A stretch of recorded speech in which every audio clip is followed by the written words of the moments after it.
My friend is mad because a random guy didn't serve her. Now says it's my fault she's single and it's my duty to take care of her. Original post. A few days ago, I went to a dinner party with my friend. It was a Chinese restaurant with big round tables.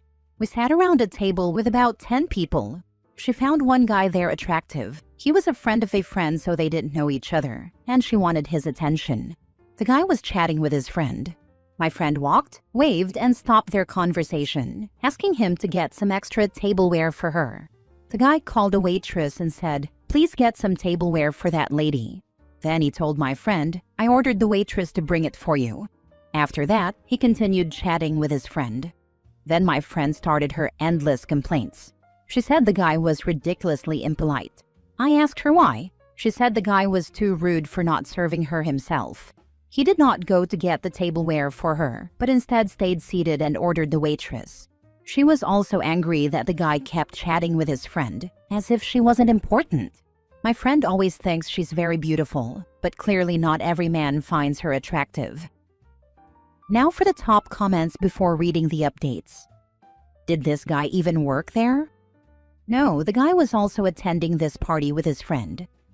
My friend walked, waved, and stopped their conversation.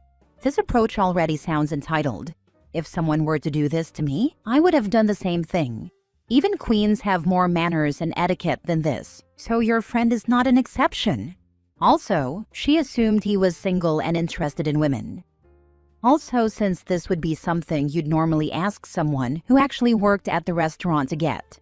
If she'd asked me this, I would have thought she thought I was the waitstaff. To me, I ordered the waitress to bring it. Makes me pretty sure he also thought she probably thought he was the waitstaff. By telling her the waitress would bring it, it's saying, "Hey, I don't work here. Ask the right people for that stuff and stop bothering me." The easiest way for a hot person to become ugly is acting like an entitled a-hole. Some people are into that and are drawn to it, but healthy people will avoid it. She made the mistake of thinking anyone owes her anything, and her personality was repellent. Now for the first update. A few days ago, I went to a dinner party with my friend, and she was angry because a guest did not serve her. Here is a little update. After the party, she wasn't just complaining about the guy. She was also unhappy that no one asked her out. No one asked for her number, and basically no guy approached her after the party. This morning, she messaged me some details about a dating event and asked me to join her next week. I refused because I'm not interested in a dating event, and I already have plans with my boyfriend that day. She was angry and blamed me for being so selfish and only enjoying time with my boyfriend and letting her stay single. I was too shocked to hear this. Does she think she's entitled to my time and weekends? I told her I was not joining the event. I also told her that if she really wanted a guy, she should just use dating apps or join events alone instead of bothering me. Then she said, "I want a guy, but I don't want to go to the event alone, as if I'm the only single woman. You have to join me, helping me get a boyfriend, otherwise I'm not going, and it will be your fault for letting me stay single." I didn't reply. I've known her for 2 to 3 years, but I think the longer she stays single, the more entitled she acts, and I suspect I may no longer want to be her friend if she continues this way. There's no wonder no guy wants her. She reeks of desperation and craziness. How is she going to be the only single woman at a dating event? It's not exactly somewhere women with partners frequently go. She needs to start liking herself and being comfortable with her own company, or the only men she will get are a-holes. I think she means the only single woman in her friend group, not the only single woman at the dating event. I don't know, because she said she doesn't want to go to the event as if she is the only single woman and says OP has to help her find a boyfriend there. She thinks by attending the dating event, it's to admit that she is single and can't find a man, and she thinks it hurts her ego. So she wants someone to accompany her to boost her confidence. She wants you, a woman in a committed relationship, to accompany her to an event where the sole purpose is to find a date. That's such a wildly inappropriate request. I don't even know where to begin unpacking it. My wife had a friend like this about 15 years ago. When she had a fella, she loved me, and he and I were supposed to be best friends. When she was single, I sucked. I didn't give my wife enough. My wife deserved better, etc. Surprise, surprise, one day my wife just stopped hanging out. Last update. This is another update about my friend. Last time she tried to force me to join a dating event with her, and I refused. She blamed me for hurting her feelings. For the next 2 days, she kept sending me crying and angry emojis. I didn't feel good about how she tried to force me to go to a dating event, so I ignored her. Today, she finally switched topics and said she was lonely and hoped my boyfriend and I could go to a barbecue with her. I thought maybe she had learned her lesson and wouldn't try to force me anymore, and she sounded vulnerable this time, so I asked my boyfriend's opinion. My boyfriend agreed to go together, though he does not like her much, so I told my friend to plan the details. Later, she told me her plan. There was a huge to-buy list. She required my boyfriend and me to buy everything, and the list contained very specific food items such as seafood and organ meats that can't be easily bought in supermarkets. I told her the arrangement was very inconvenient for us and that we don't eat the food she listed. She argued, "You two have the whole morning to prepare the food. You know I wake up late. Just get everything and come to my door at 2 p.m. to pick me up." My boyfriend refused to pick her up and suggested she buy her own food. She was angry and said we were not caring for her.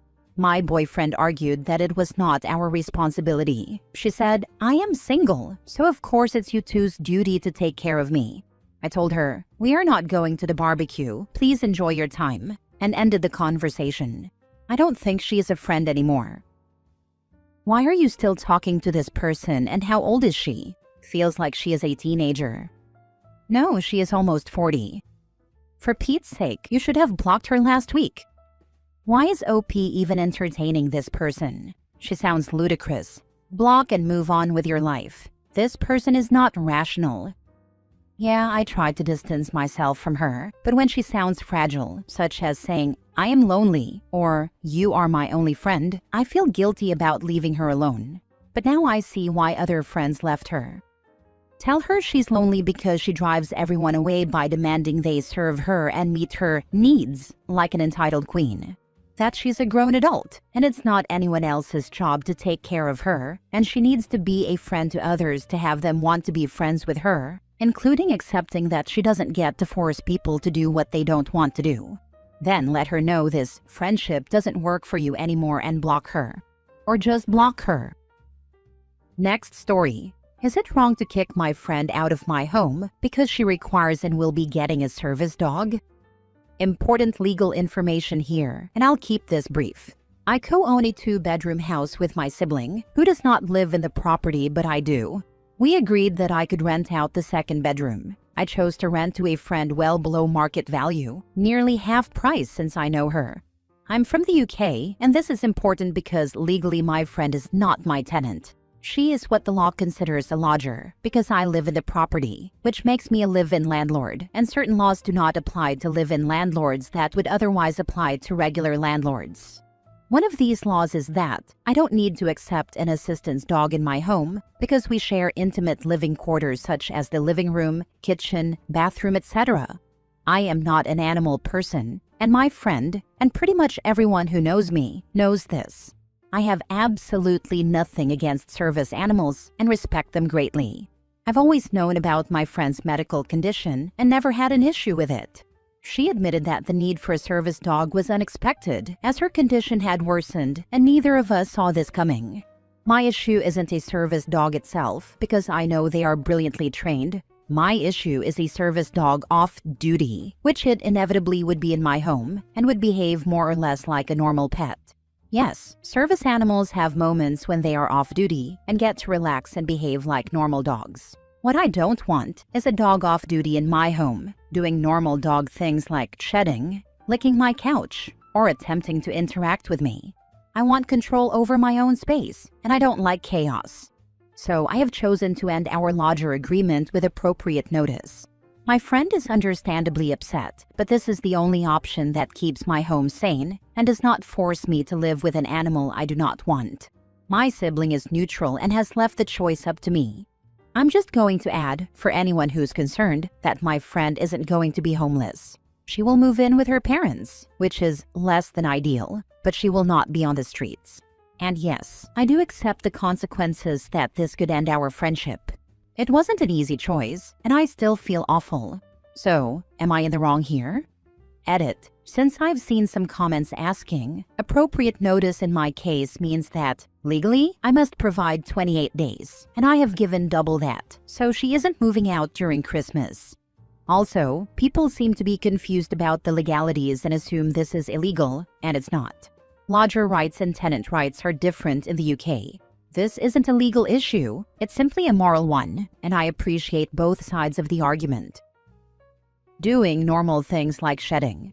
This made me chuckle, like they start and stop shedding if they're on or off duty limo. But no, I wouldn't say you're wrong. I feel for your friend that she has a reason to need a service dog, but that doesn't mean you have to live with one. Okay, yeah, you got me there, lol. That actually strengthens my reasons, since there would never be an off switch for pet dander. I'd want professional cleaning regularly, which I know my friend can't afford.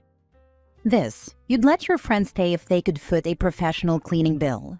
There is an option. Unfortunately, the friend in question is not in the financial position to accommodate it. Unfortunate, but it happens.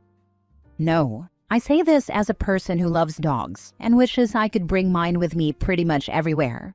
It's your house. You should feel comfortable in your own home. Surely if this friend had a dog prior to moving in with you, you would have said no from the get-go. What if you have a serious allergy? You deserve to feel comfortable and safe in your home. I wanted to clarify a few points. 1. Service dogs don't have an off-duty schedule. Their owners need them 24/7. They don't understand the concept of 5 p.m. relaxation time. 2. All qualified service dogs are highly trained, and obedience is their top priority. They come from well-behaved breeds. By the time they graduate as service dogs, they've long outgrown the puppy stage. They won't suddenly become overly energetic after work. It's perfectly fine to not want a dog at all. However, it seems you believe an off-duty service dog would become a drunk sailor, which is incorrect. Maybe, but I want 0 interactions, and I don't want any pet dander. My boundaries are extremely rigid, and honestly, I don't think it's fair to any dog to live in a house where it's treated like it's not accepted. Last story. Am I wrong for telling my boyfriend not to treat me like his secretary? This morning, as my boyfriend was getting ready to leave for work, he asked me a succession of questions. Do you have a USB-C cable I can borrow? What am I cooking tonight? Do we have beef? Is it going to rain today? He was in a rush and I was having breakfast at the table, from where I can reach the under-counter fridge. After the "do we have beef" question, I just shrugged like I didn't know and opened the fridge so he could see inside. He went, "Okay, cool," from across the table, and then asked me about the weather. I said, "I don't know, I'm not your Siri." He went, "I'm just asking you a question." And I went, "You've asked me lots of questions." And then something like, "People ask their mom or their secretary things like this." He got annoyed and said I was being weird, then left saying, "You're just angry because I asked you to turn off the light in the bedroom." We disagree over what counts as wasteful use of electricity. I don't think having one small lamp in the other room lit so I can see where I'm going when I walk in there in 20 minutes is wasteful. He does. This was all sort of joking, but I could tell he was annoyed. For context, we've been together over 6 years. We moved in together 9 months ago, and we've spoken many times before about gender roles, division of labor, and partner expectations, including in couples therapy. I know he has good intentions and that he was in a rush. I could have answered his questions and told him later to please check these things for himself and not leave the mental load up to me. On the other hand, these are the moments where I feel it's most productive to call out the dynamics I want to avoid. Am I wrong for being snarky and telling him in the moment? Nah, the issue isn't that he is asking you questions. It's that by asking you questions, he is making you responsible for the answers. All the things he asked, he could find out or take ownership of himself.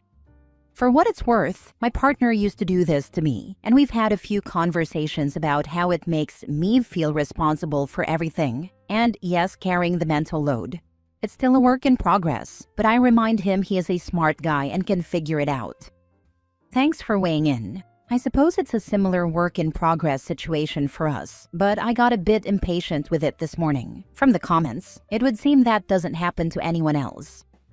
Yes, this is annoying. My husband used to do the same. including how do I cook the chicken and what temp do I need to wash this shirt at? And my answer was always, I don't know, you're holding it. What does the label say? Calling it out is one thing, but it's going to cause friction. You need to make it harder to ask you the questions than to look it up himself. If he's genuinely in a rush, reminding him to bring a rain jacket is helpful, but it is dead lazy to assume another person will do your logistics planning for you. Women tend to be very good at organizing and planning, and while we all like to be helpful to loved ones, it can get to be too much when it's just expected. All the women who have experienced this know you're not wrong. He's not making small talk. He's asking you questions he could easily answer himself and shifting the mental load to you. This issue was magnified for my husband and me after our first child. I would already have my own set of 100 questions running through my brain. Did my son eat enough? Does he have clean bottles? When will he nap today? Do I need to change his diapers soon? Where did I put XYZ, etc.?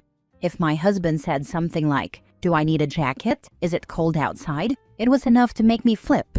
We talked about it, and he stopped asking me questions he could easily find the answer to. You are smart to call this out now.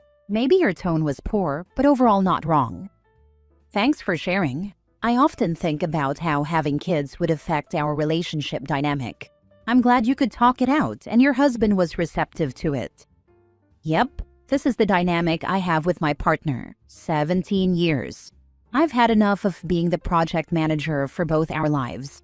I'm actually ending things with him for this reason. He's a wonderful person but a mediocre partner, and I'm done.